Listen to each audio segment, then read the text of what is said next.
Hello, everyone. It is the 3rd of November, and this is the grandmother card. Today, we are in the Gathering, Home of the Heal the Earth Initiative. We have Grandmother Gail Thomas with us today, and we are going to open by playing her new song about bear medicine. Thank you, Shonda. As soon as I can get my share screen up, we will do that.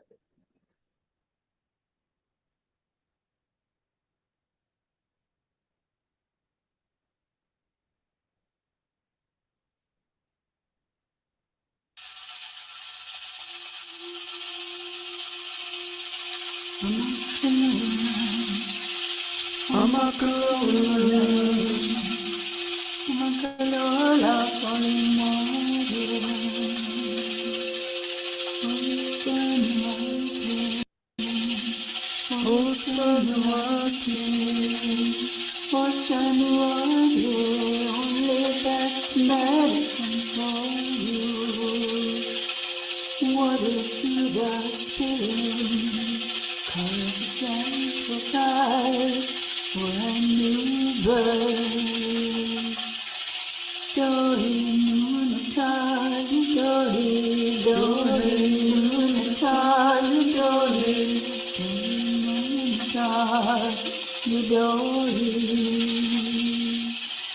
Peaceful serenity for all night.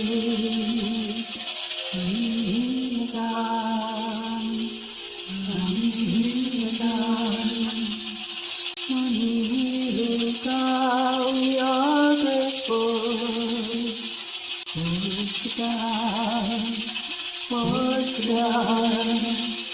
for the sky as it is.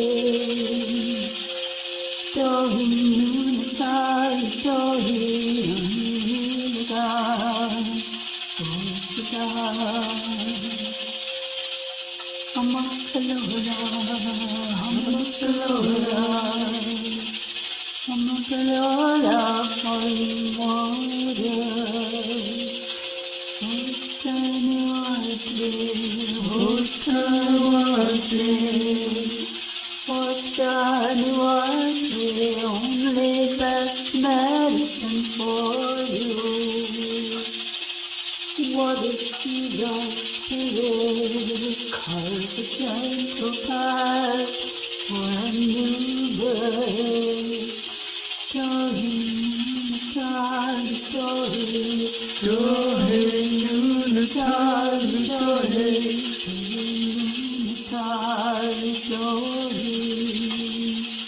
Peaceful serenity for all night. Feel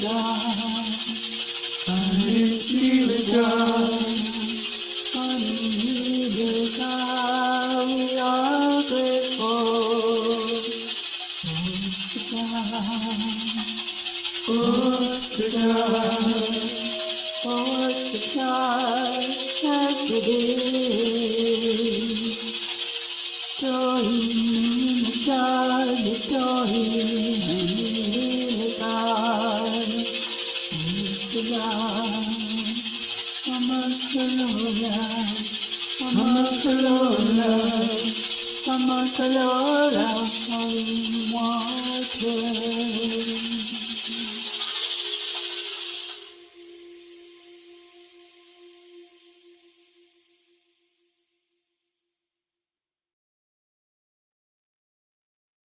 Thank you, Shonda, for playing that song for us.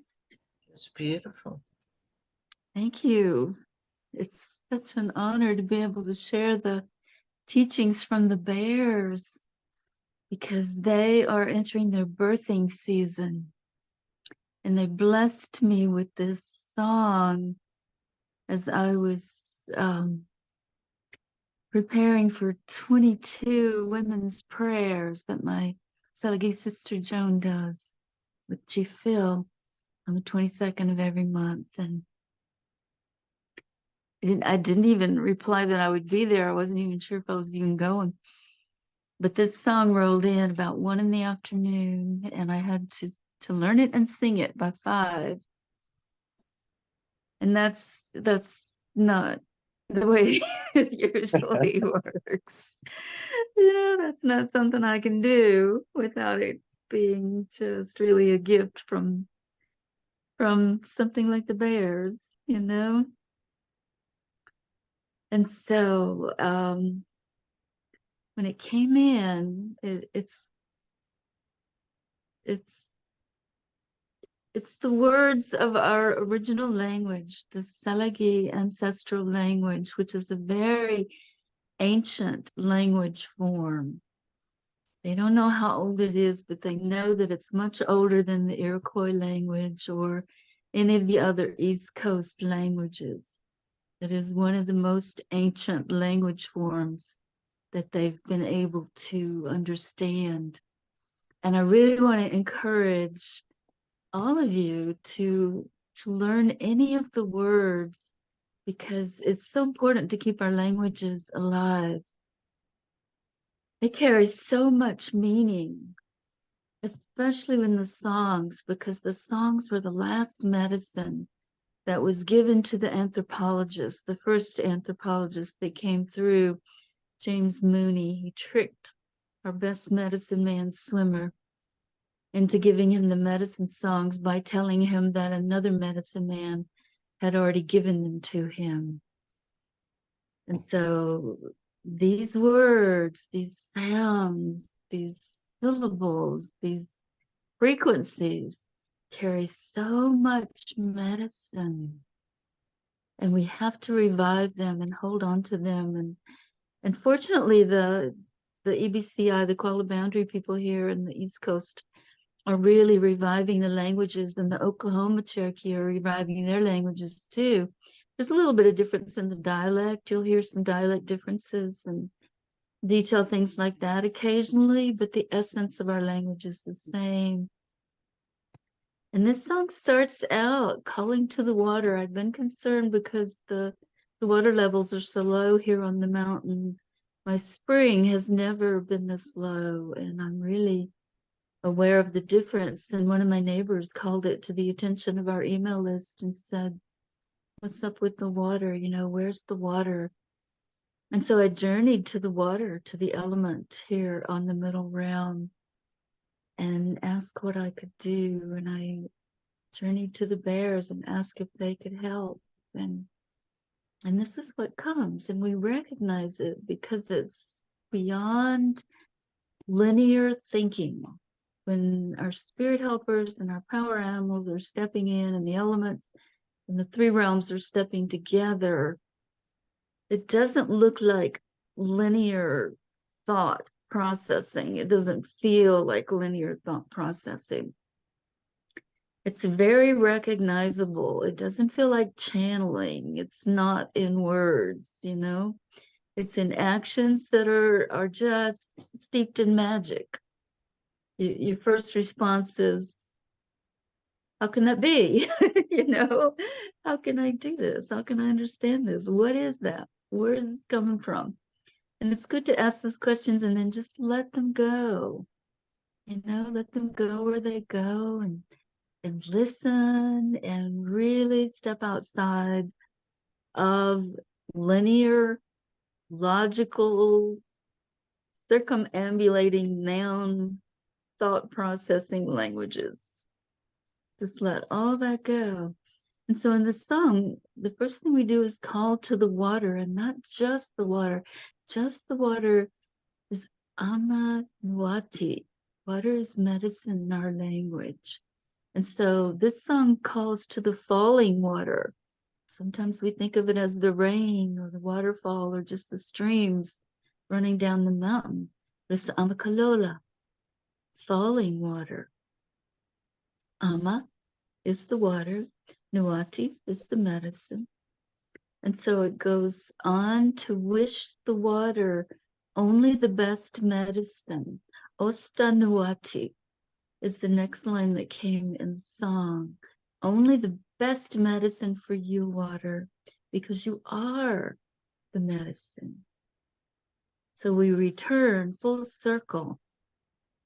The frequency, the feeling of the blood of Mother Earth and the water that we all require. Back to her, full circle.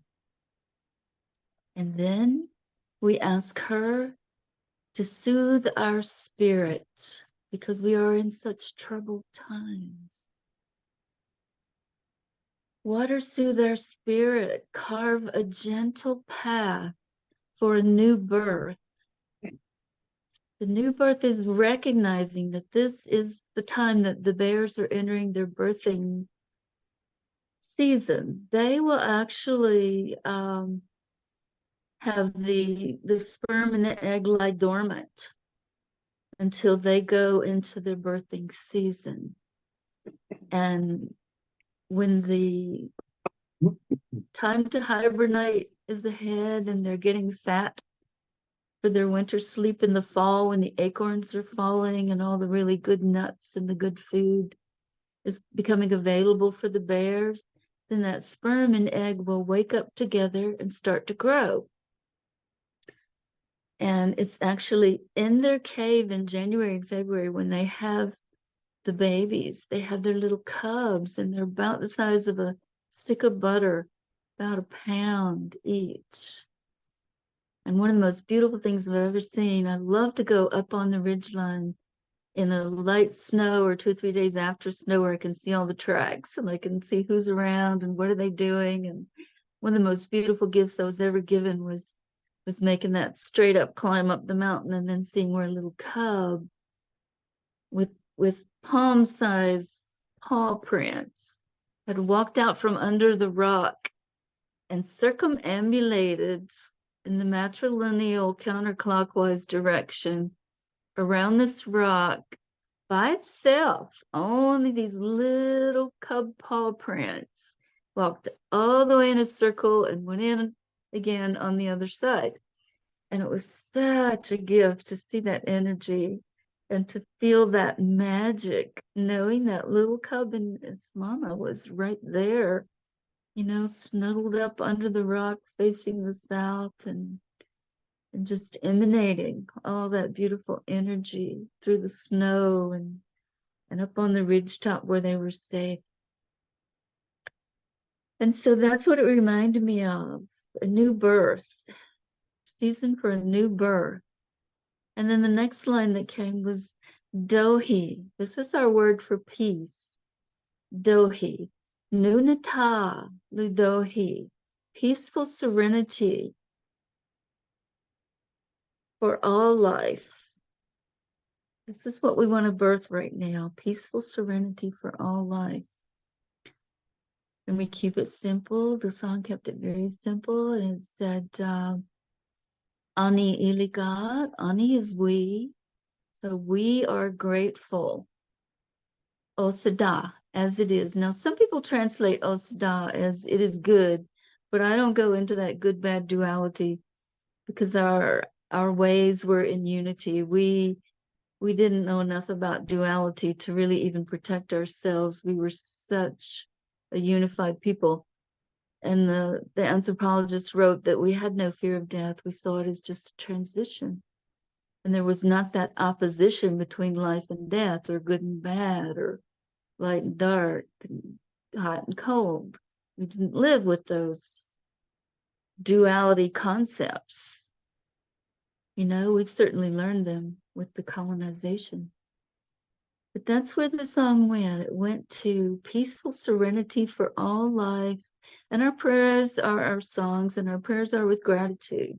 We have gratitude, and what we are grateful for and feeding energy to remains with us and grows as we nurture it with our love and gratitude.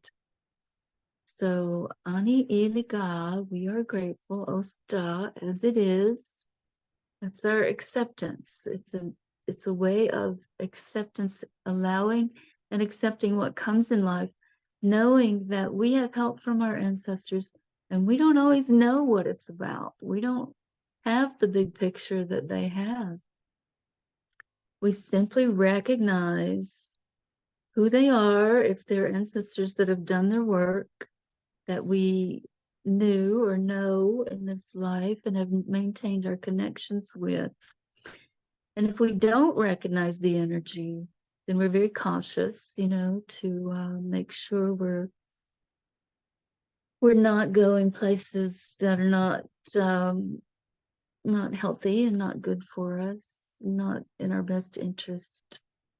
So we stay off that dark realm by working with energies that we recognize. And this is also how we determine our ancestry. It wasn't DNA, it wasn't even really parental, because Grandmother Raven loved to say, everybody knows who your mama is, but sometimes she didn't even know who your daddy is. So we don't do that duality with birth either. We recognize each other.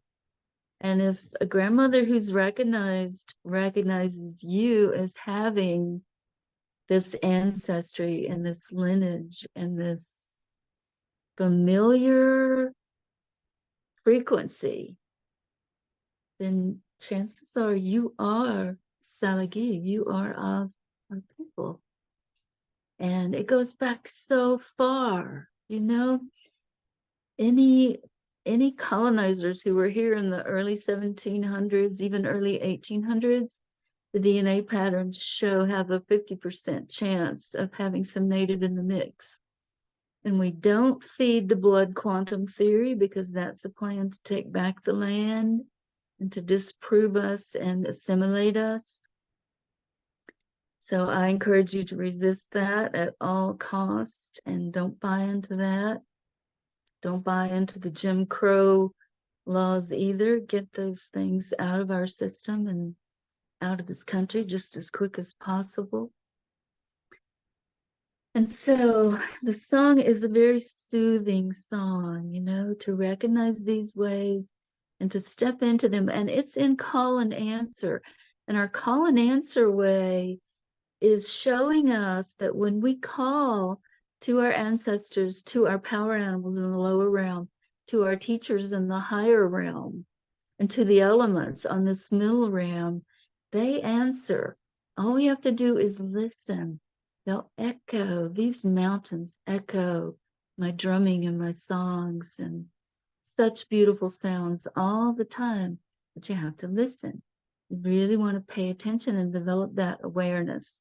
That's the key to knowing who's talking to you, Who's talking to you? Is it channeling? Is it ancestors? Is it helpers? Is it the spirits of the land? Is it the elements where you are? This is relationship. When we come to know these voices and their personalities, like your family members that you know so well can walk in behind you through a closed door, and you don't have to see who it is. You just feel their energy, you feel their frequency. You don't have to look up, you don't have to ask who's there. When you really have that relationship and that deepening into relationship, you just know and you recognize. And that's how we build relationship with the trees in the forest. It's not words. Most likely the words in the linear thinking is channeling, and it does come from disembodied spirits, and it is asking for trouble. So I will urge you to be cautious and to build your relationships with your ancestors. You don't have to know your ancestors. You'll come to know your ancestors through a relationship. You'll recognize something familiar. My ancestors will often come when I'm cooking, and I'll recognize, sometimes by the way they cooked, sometimes by just the feel in the room, just the feeling. And if I need them in particular, I'll burn some cedar and call to them, or I'll just call to them. In our way, we don't have to lift the veil and sing the songs that invite them and make it a sacred place like we do in ceremonial Lakota ways. They have free will, and my understanding is that they are always with us when they've done their work. And we simply need to open our senses. We don't have the senses to see everything around us. We don't see all the energy around us unless we develop and work in our sixth sense of knowing, and our other senses, our eighth chakra, which is the energy that goes all around us, and our connection with the soul and the world soul and the Oxus Mundi. Every time we burn the plant medicine, we make that column of smoke that connects the lower realm and the higher realm through this middle realm. Every relationship is two things, and the third thing that connects it. And so if we focus on that and we learn to recognize it, and we learn our words and our ways, they just come back through our bones. Our ancestors sit in our bones, and our blood, and the alchemical processes are stimulated when we do these things on a regular basis. And it's so helpful. I mean, it's just help that goes beyond imagination. I could tell you so many stories of how to recognize when you're being helped by your spirit helpers and your ancestors. You know, it's very recognizable when you learn the energies and you learn to deal with it. Like I'll give you an example that's coming to me. I was working in my day job and preparing a CFO for a meeting that was coming up that was kind of a coup meeting. It was kind of a very challenging, stressful meeting for him. So I was preparing the information that he needed to get through this meeting. And all of a sudden he says, I got to tell you something. There's a dead deer out there in my yard. And I was really surprised, you know, because we were talking about financial positions and corporate structures and everything, but what was out in his yard. And I was surprised, and I said, well, how'd it get there? And he says, I don't know. I guess the coyotes dragged it in. And I said, well, it's got to be a lesson in something like that. What do you think it's telling you?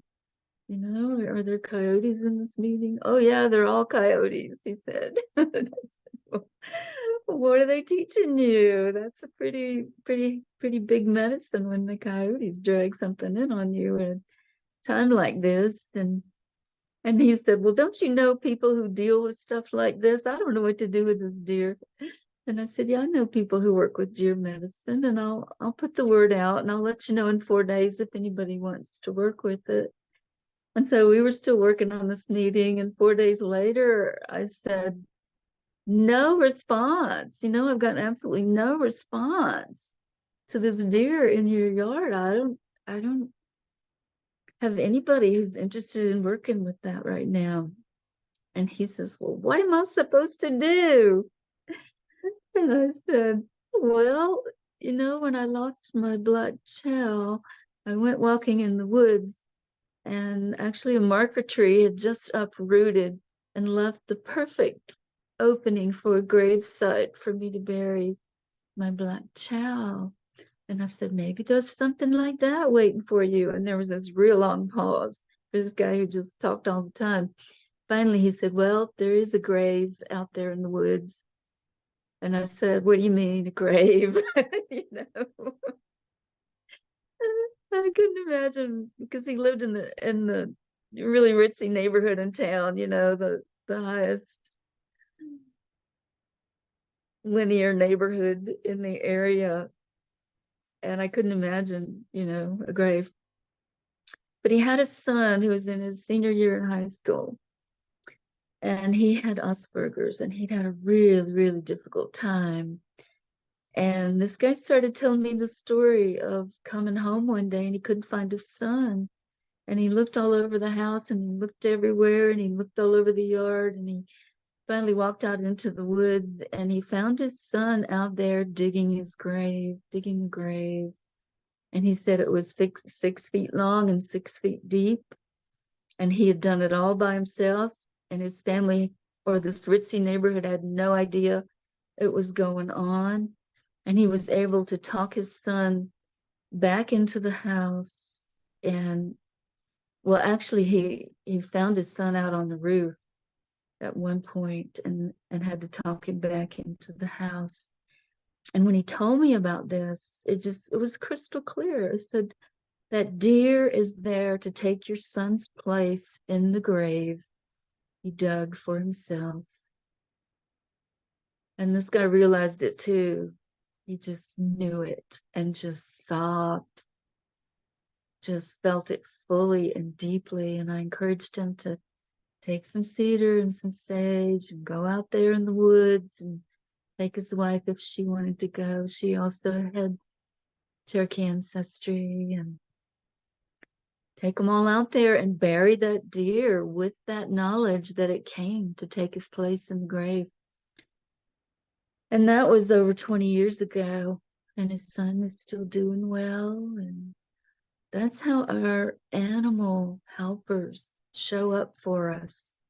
Obviously, he didn't ask. He didn't know to ask. He didn't know much about this. I mean, it just came when he needed it, when they all needed it, in a very beautiful, deep way. And that's how we're helped from the spirit world. And there's no logical, linear thought process involved in any of this, you know? It's just there for us.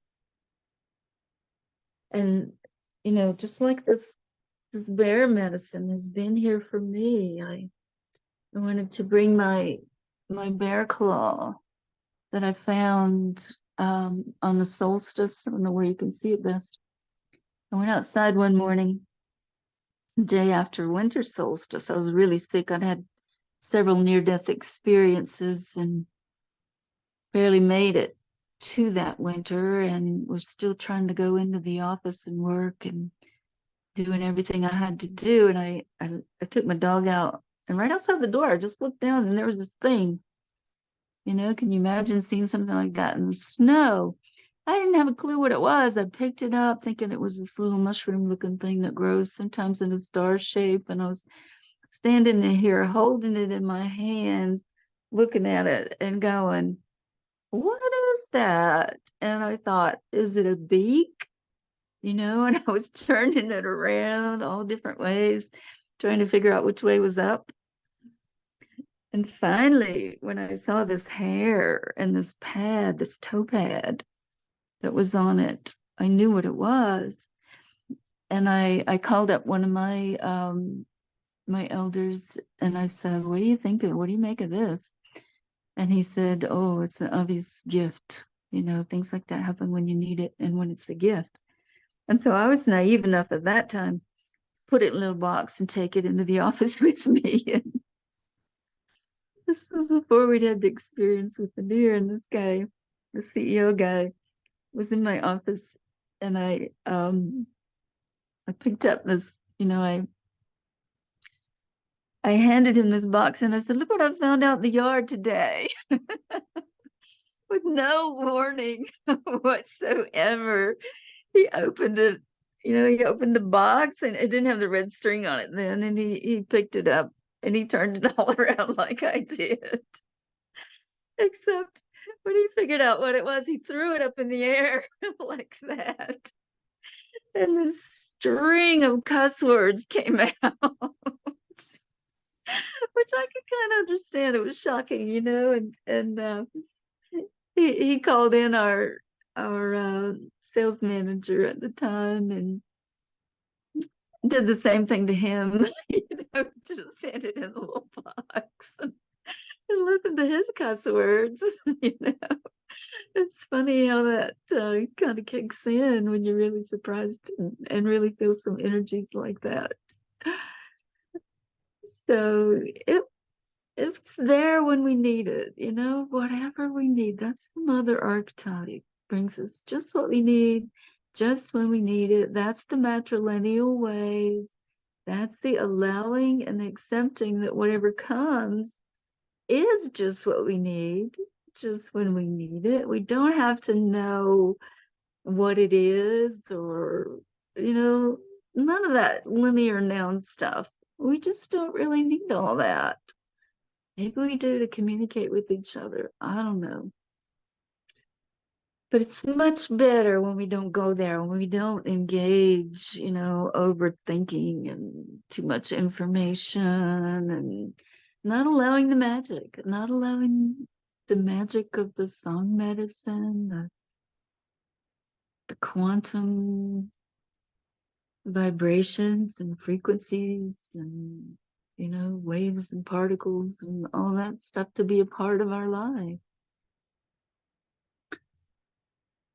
So those are just a couple of examples of how these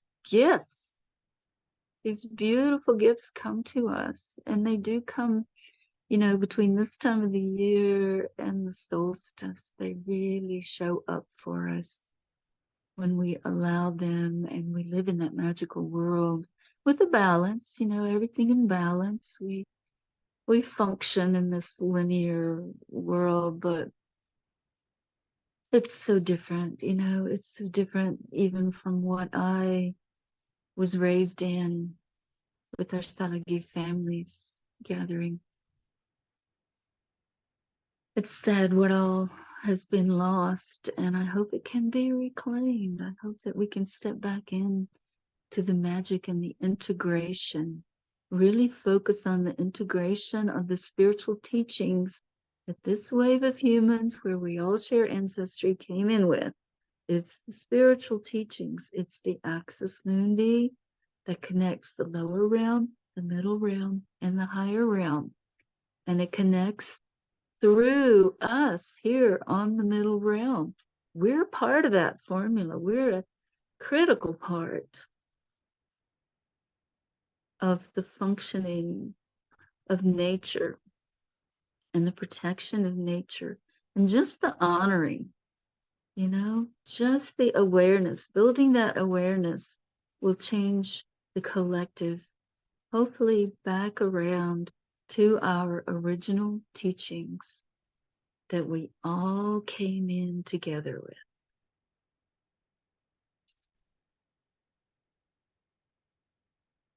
So do we have any questions or anything you want to hear more about?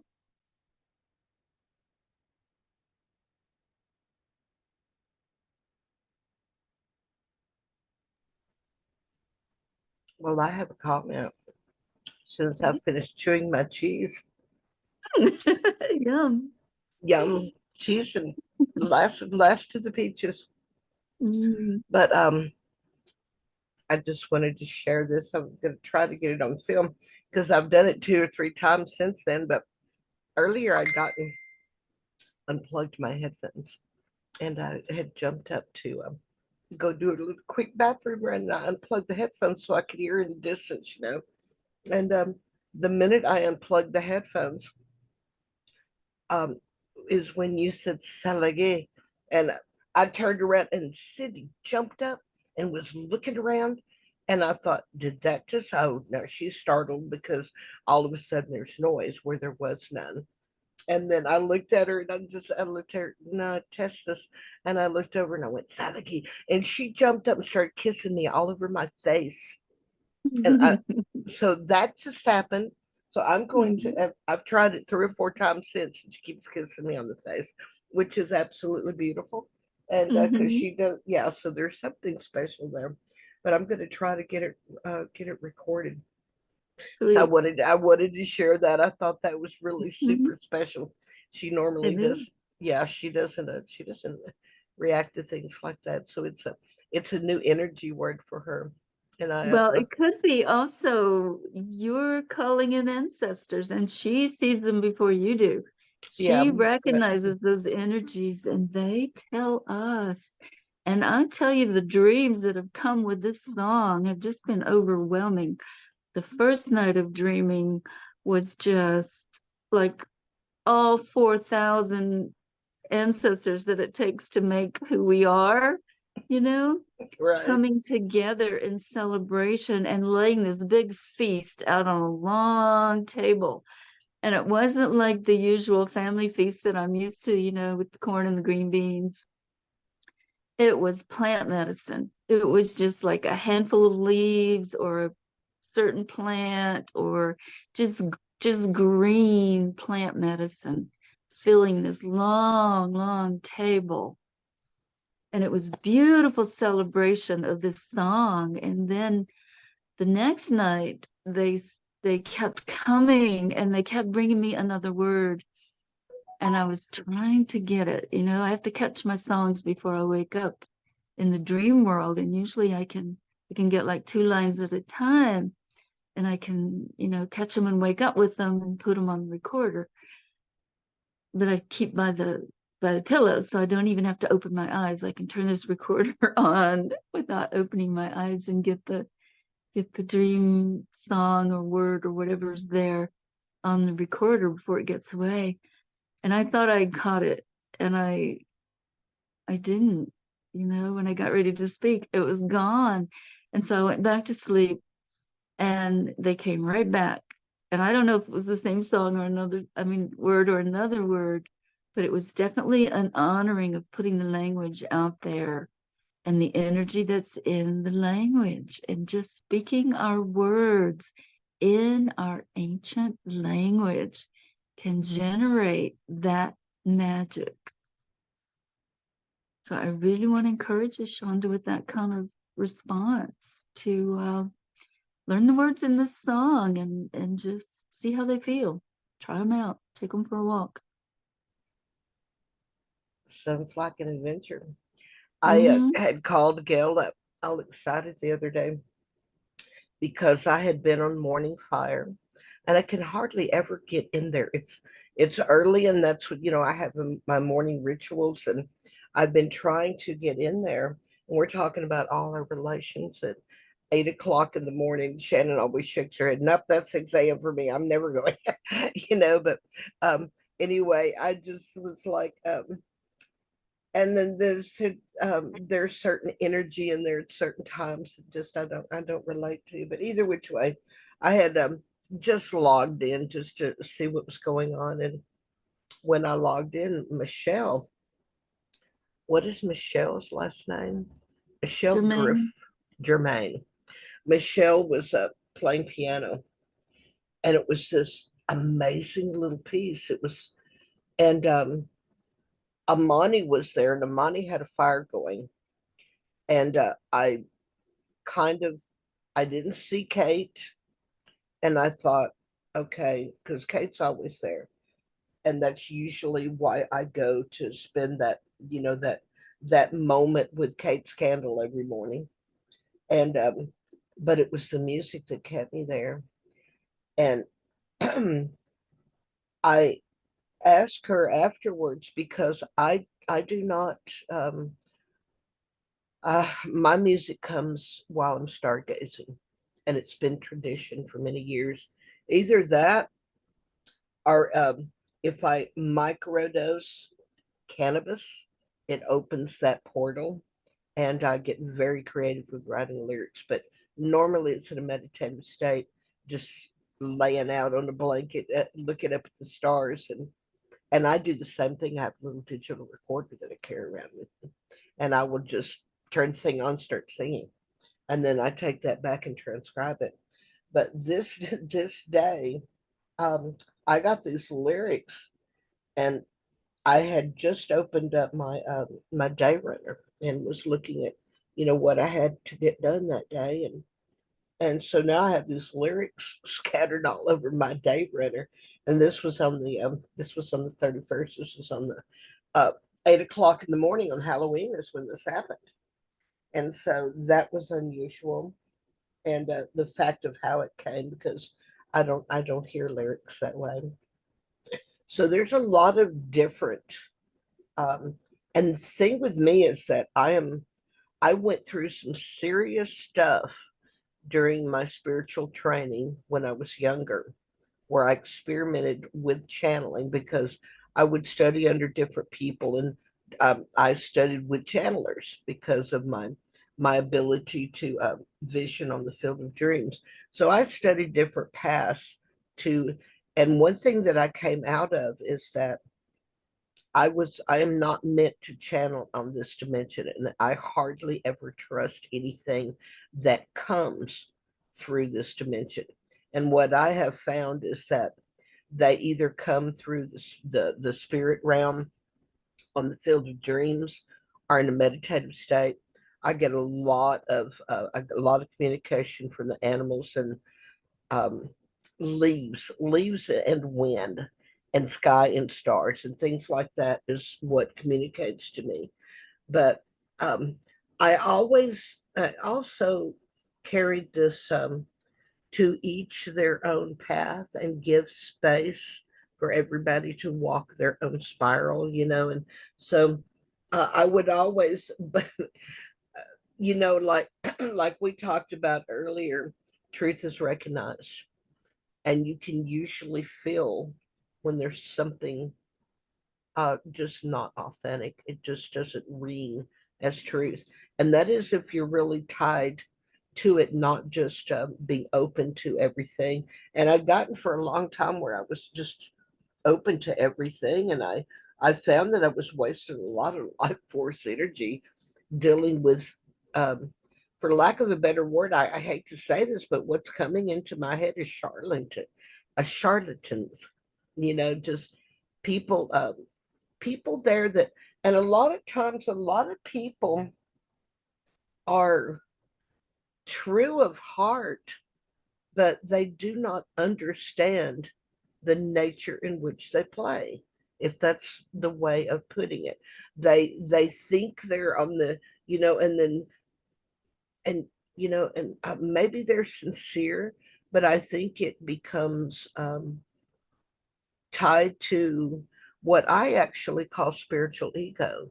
They're kind of past the egocentric of the ego itself, to where they are actually, their heart is on a spiritual path, but they get tied up into wanting to be part of the spiritual fad and the spiritual way of being. And there's a lot of channelers out there, and kind of what, and back when we first opened the gathering, we had some energy in here that was, and what I just ended up was, just saying, you know what, I wish the spirit well, but it needs to either correct and become authentic, or it needs to move on. And those energies have. And I would rather just have a few people in here to where the energy is authentic than, I've never been into really being publicly in everyone's face, because I know my path as a spiritualist. And I hesitate with the word teacher, but I also know that I did come here to teach, but that word has never felt right. More like share, to share what has been gifted and what I do understand is my truth. But anyway, there's some serious stuff coming down with the bears. They're everywhere. And I haven't had any other than that picture. And that picture barely hit last night. That was the first bear medicine that really started, was that picture. Because right after that picture came all the hibernation pictures, and I knew that it had to do with something that was going to be dealt with during hibernation over the winter, that would be just beautiful and peaceful and of a very reproductive energy, which that's really not a, it is, because that's the life death cycle over from winter solstice to equinox. And but I'm looking forward to it. This cycle is going to be very interesting. I know it has to do with music. And I told Gail when we first started talking about doing something in the studio, I said, well, yeah, let's wait, let's get spring, and right between maybe February 1st, we get Imbolc out of the way. And then between Imbolc and Solstice, I had it all planned out in my head. And it's like, nah, it's going to happen over the winter. It's coming sooner than that. And Gail and I have been laughing because we both know that's coming. So that's going to be interesting. And I invited Michelle to come into the studio and play that piece, asking her if she had, well, the first thing before I got off into that, I asked her if she had lyrics to that. And she said that was one of the pieces that she's never been able to. And she quoted um, two lines to me, and I was digging around looking for the pen because I had wrote down what had come through me, and then I laid the pen down. And when I laid the pen down, it rolled off my lap or something. I was couldn't find it. So the only one I got was "You are the wind in the trees," and the other line was similar. Um, you are the motion in the sky, but it was that both of them. It was speaking to nature, but she said that's the only two lines that she has ever been gifted to that song. But it was an amazing piano piece. And what was given to me was how do we find our way home again? We are so far away. No, wait. We've fallen so far away. One day we'll find the way. And then I wrote that, and then afterwards it says, "You are the wind in the trees," which was her line. So that was, and then I read that back to Michelle on that All Our Relations Zoom. And after I read it with both lines put together, it came right down upon me that it was supposed to be the well, now I'm saying duality because you keep saying that all day, but what I call polarity, the polarity of a space and time, to have the essence of the loss along with the presence of the beauty. And there was just something about that. It's a loss of humanity along with it's a loss of humanity over losing connection with nature. And I know that's the nature of the what is to be written there. But there was just a lot coming down between there and then, and talking about the veils being thin. It was I did want to share because Gail got off into talking about the buck. Or well, you didn't say buck, you said the deer. Becky Becky and I have been talking a lot. She said 2 o'clock in the morning. This was Halloween night.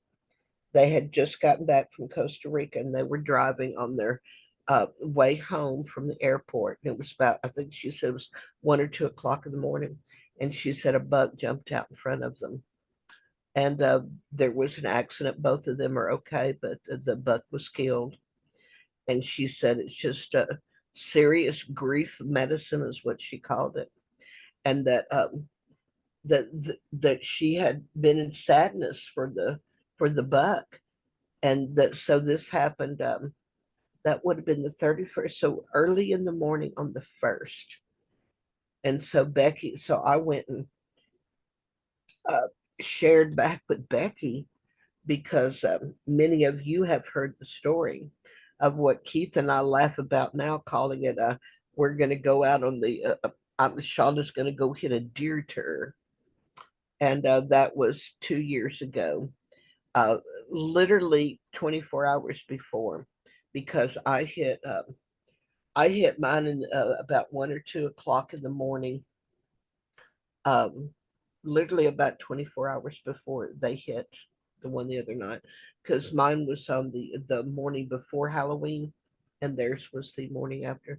So Becky and I have been talking about the similarities of that and how me hitting that deer literally changed my life, because it was that ended a 3 week Croptober harvester that had been meticulously planned out for 6 months. And I had to come. It was, and the thing is, we just bumped her. We bumped her on the butt, and she spun around. It knocked her down. She got right back up and ran off. So she wasn't injured, but it was just enough of a bump to knock the hose clamp off my auxiliary cooler up front for my transmission, and we dropped all our fluid. And in the middle of the night, in the middle of nowhere, the back hill country of Texas. And so it was a lot of drama, but it was just enough to strip the clutches on my transmission. And so We literally had to limp back home with no engagement on the transmission. We had to drive, like it took, I think, 8 hours to. No, it took an entire day because it was about a 6 hour drive. I was in Austin. Austin's about 6 hours for me. I'm over on the border of New Mexico, and it took literally all day to get from Austin back over here. And but anyway, that came back, and then the next day I called everybody and they said, "Nope, got to rebuild that." It's like, okay, what are we looking at? And I have an old um, vintage that's gonna. There's nothing out there. It's got to be rebuilt. And so they're quoting me 2 grand, and I'm going, oh, great. So, and I just, we just invested a lot of money into securing venues for events and ordering T-shirts and making banners and doing a. So, I just basically said, you know what, this is enough. This is just enough. And that episode 2 years ago, right about this time, is what made me make the decision to retire. And so, yeah, and which I did. So I've spent the last 2 years getting to where I am now, which is I'm pretty much there. I don't everything has been packed and distributed and everyone else, and I'm completely out of it now. You know, a 38-year position as executive of this organization, and I'm still running all the online stuff, but nothing in brick, no, nothing brick and mortar anymore. I'm literally, and I don't even know what anybody's doing. You know, I don't want to know, and it's like, so it's a beautiful freedom. But so yeah, there's been a lot going on, Becky, and and they've just gotten back from that amazing journey over in Costa Rica, the Hope Peace Institute, setting 2 peace poles over there. But that's all I have to share. Anybody else got anything that's been connected? Uh, That's another synchronicity, Shonda, because the other song I released, as soon as Noah finished it in his studio, he walked over to the window and there was a big, beautiful buck standing out in his yard. And he got a video and shared it on his Facebook story, and I saw it. And of course, my family clan, my mother's clan is Deer Clan. We are messengers. Yep, Deer Clan is definitely messengers for Yeah. sure. Anybody else have any questions? I encourage you to go listen to the other song when you get a chance on Singing Mist 1 on YouTube. And I'm about to begin a class on these songs. Not sure if it's going to start next week or the following week, but on empathyarchitects.live, we're beginning ancestral songs from the Dream World class that I run for 3 series. So it's about 12 sessions using the songs and the teachings that the songs have brought in these ways. You're all welcome to go peek at empathyarchitects.life/services and join the class if you'd like. And did you put the link in the chat? Where are we going in 10 minutes? In 10 minutes, we're going to my Zoom link for the music in London. We get to be a part of Imagine Peace gathering in London with Gabriel Mali. Uh, I'm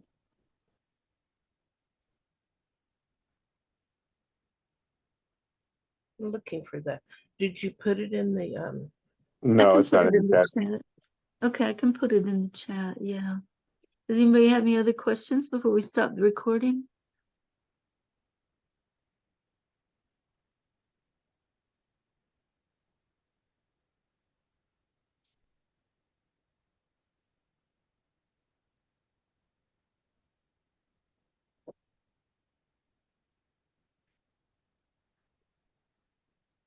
No more questions?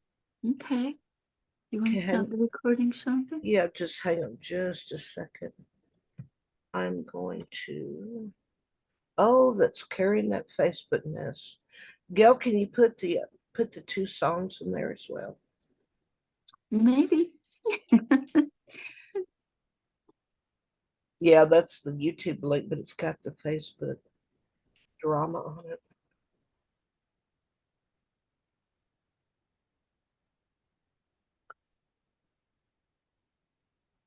So this in London, what you're going to do next is what is this about? It's going to be about songs.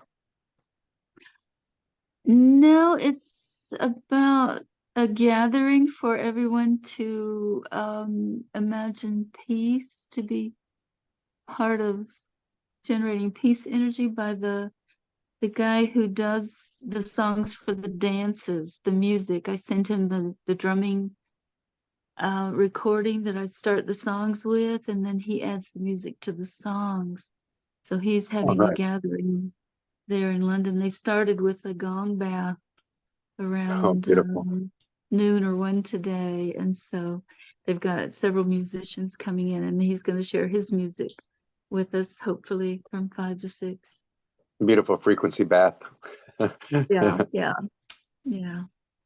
Has everybody got the link that Gail put in the chat? The Zoom Yeah. link? So I'll what? be on it in the background, but yeah, I'll definitely listen in. So the first Zoom link, Gail, is that the same as the bottom one? Not, no. The others are YouTube links to the songs that I released this song. morning, Oh, okay. and the one that And we then, talked about. and so we're going to go over there with Gail, and then I will be back here in the gathering after Gail's gathering and working on videos tonight. I've got a lot of people asking for videos, so we're going to come back and yeah, I've got 2 or 3 people asking for videos all at once, so I guess that means Great. it's time to do them. So Great. how wanna long stop? is your gathering going to be, Gail? Just for an hour. Okay, very good. So as tradition in the gathering, when we stop our recording, we say thank you to the energy in the room. Thank you, Gail. Yes, thank you, Gail. Thank Always a you. pleasure. you, Bear Let go. Medicine.